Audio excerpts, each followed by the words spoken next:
இன்றைக்கி white creamy pasta செய்ய போகிறோம். அதுக்கு வந்து தண்ணி ஹீட் ஆயிருச்சு. அதில் கொஞ்சமாக கல் உப்பு, 1 ஸ்பூன் அளவுக்கு எண்ணெய், தென் 400 கிராம் பாஸ்தா வாங்கியிருக்கேன். தண்ணி நல்லா கொதி வந்ததும் அதில் பாஸ்தாவை ஆட் பண்ண போகிறோம். வேக வச்சு ஃபில்ட்ரு பண்ணி எடுத்துக்க போகிறோம். இப்போ பாஸ்தா நல்லா வெந்துருச்சு.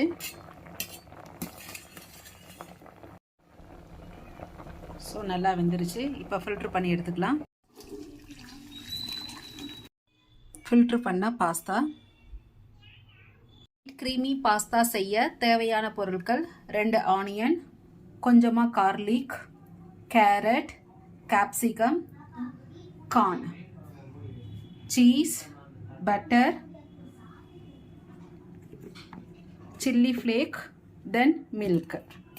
Chilli flake and milk. Kadai heat ஆயிருச்சு. இப்போ வந்து இதில் வந்து பட்டர் போடுறோம். மெல்ட் ஆனதும் இந்த வெஜிடபிள்ஸ்லாம் போட்டு கிண்ட போகிறோம்.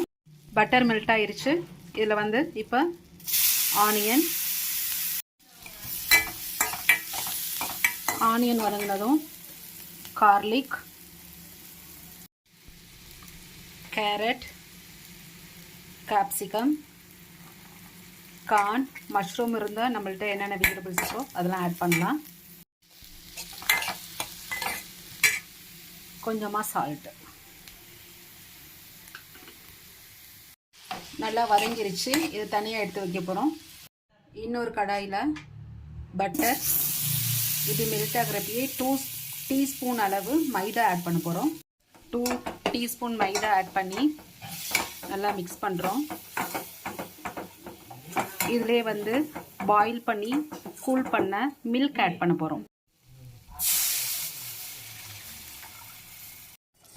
மில்க் ஆட் பண்ணி லைட்டாக ஒரு கொதி வந்ததும் வதக்கி வச்சுருக்க வெஜிடபிள்ஸ் வந்து ஆட் பண்ண போகிறோம்.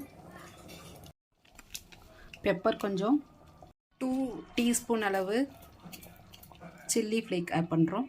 பாயில் பண்ணி வச்சுருக்க பாஸ்தா ஆட் பண்ண போகிறோம். சீஸ் ஆட் பண்ணுறோம்.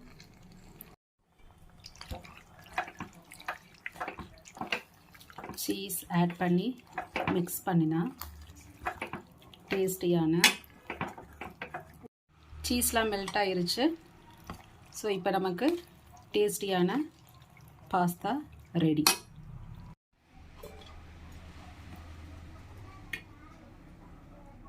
creamy cheesy white pasta ready. Thanks for watching.